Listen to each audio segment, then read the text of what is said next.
प्रिय दर्शकों नमस्कार। साथी ज्ञान गंगा चैनल पर आप सभी का स्वागत है। आज हम आपको जितिया व्रत का कथा सुनाने वाले हैं।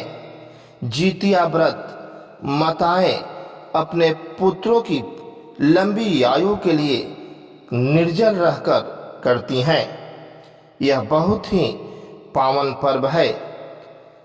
आज आपको इसी जितिया की कथा सुनाने वाले हैं। नर्मदा नदी के तट पर एक बहुत ही सुंदर गांव था जिसका नाम था कंचनवटी। कंचनवटी गांव में रहने वाले हर एक लोग एक दूसरे से मिलजुल कर रहते थे। उसी कंचनवटी गांव के पश्चिम दिशा में एक मरुभूमि था जहां की पाकर का पेड़ था और उस पाकर के पेड़ के ऊपर एक चिल्होरन रहती थी और पाकर के जड़ में एक खोखर बनाए एक सियारन रहती थी। सियारन और चिल्होरन का बहुत ही गहरा दोस्ती था। वे जो भी काम करते आपस में राय करके करते थे। जब सियारन अपने मान से निकली और चिल्होरन जब अपने डाल पर बैठी आराम विश्राम कर रही थी, तभी देखा कि बहुत से स्त्रियां जितिया व्रत की कथा सुन रही हैं और पूजन पाठ कर रही हैं। वे दोनों उस जितिया व्रत का जाकर कथा सुना और उस स्त्रियों को देखकर उनके मन में भी लालसा जाग उठी कि क्यों ना हम लोग भी अपने बच्चे के लिए जितिया व्रत करें। चिल्होरन और सियारन दोनों निर्जला व्रत किया और निर्जल रहकर इस जितिया व्रत को बहुत ही श्रद्धापूर्ण भाव से किया। दिन भर बीत चुका था, शाम होने वाला था, तभी उस गांव में एक सेठ की मृत्यु हो जाती है।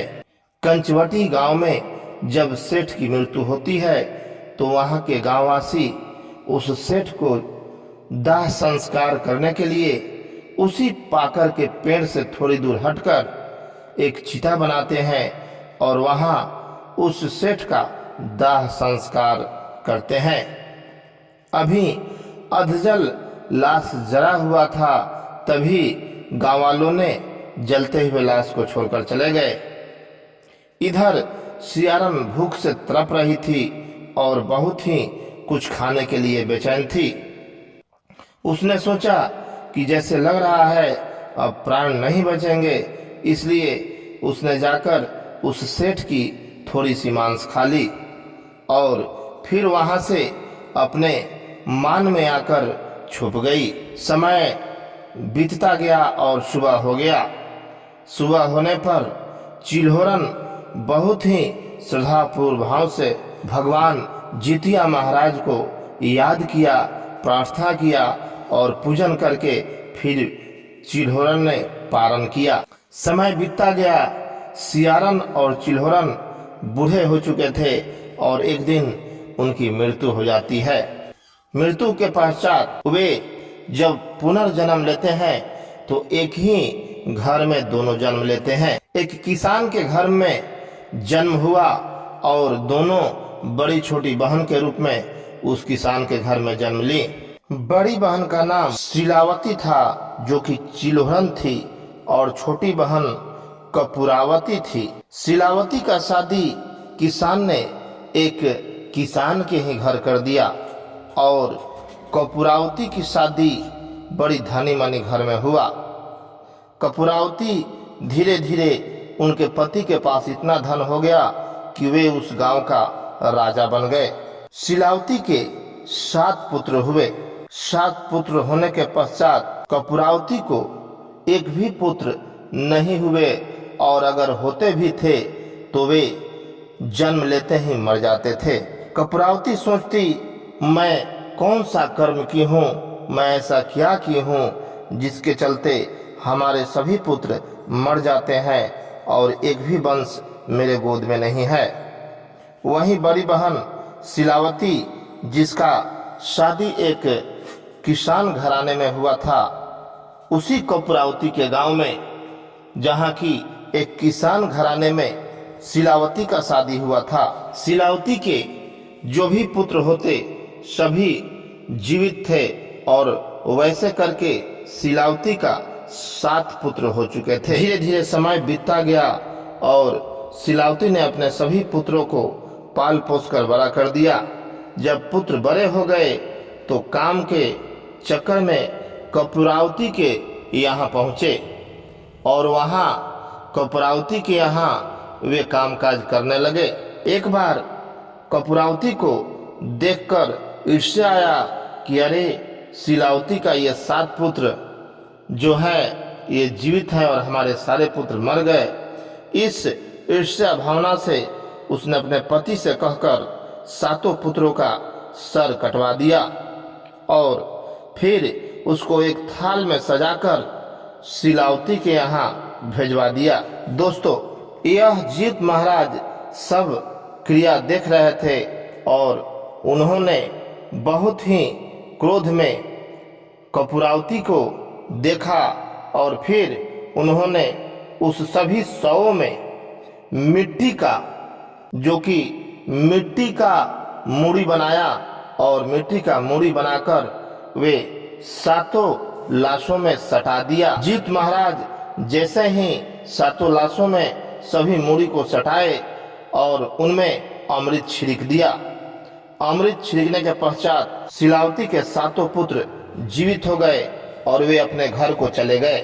7 पुत्रों को देखकर शिलावती बहुत प्रसन्न हुई और उसने जीतिया महाराज की जय जयकार की। इधर कपूरावती बहुत परेशान थी कि अभी तक कोई शोरगुल सुनाई नहीं दे रहा है। मैंने तो 7 पुत्रों को मरवा दिया, लेकिन शिलावती के यहाँ से कोई किसी चीज का खबर नहीं आया। यह सोचकर कपूरावती शिलावती के घर जाती है। शिलावती के घर पहुंचकर उसने देखा कि 7 पुत्र बैठकर खाना खा रहे हैं। यह देखकर वह वहीं गिर पड़ी और बेहोश हो गई। फिर शिलावती उसके मुंह पर पानी छिड़का और जब होश में आई तो उसने सारी बात बताने लगी कि मैंने तो तुम्हारे 7 पुत्रों को मरवा दिया था, ये जीवित कैसे हो गए। फिर क्या था, जब कहानी शिलावती कपूरावती को बताने लगी कि देखो, पूर्व जन्म में हम लोग, तुम सियारन थी और मैं चिल्हुरन थी और तुमने ऐसे ऐसे किया था, इसके चलते तुम्हारे सारे पुत्र मर जाते हैं और हमारे पुत्रों को देखकर तुम्हारे मन में ईर्ष्या आया। ये बहुत ही गलत बात है। कहानी अभी शिलावती सुना ही रही थी, तभी कपूरावती को यही कहानी सुनते सुनते मृत्यु आ गई और वह वहीं मर गई। दोस्तों, कपूरावती ने शिलावती के पुत्रों को देखकर जलनशीलता लाया। इसलिए कहा जाता है कि जैसा कर्म इंसान करता है, अगर आप खराब कर्म करते हैं तो 7 जन्मों तक वह कर्म आपका पीछा नहीं छोड़ता और फिर एक ना एक दिन उसका सजा भोगना पड़ता है। इसलिए अच्छे कर्म करना चाहिए और अच्छी बातें समाज में बैठकर करना चाहिए, जिससे कि आपके वजह से किसी को किसी प्रकार की दिक्कत ना हो और सबको आगे बढ़ने की प्रेरणा मिले। चलते चलते आप सबको नमस्कार। जय जीतिया महाराज।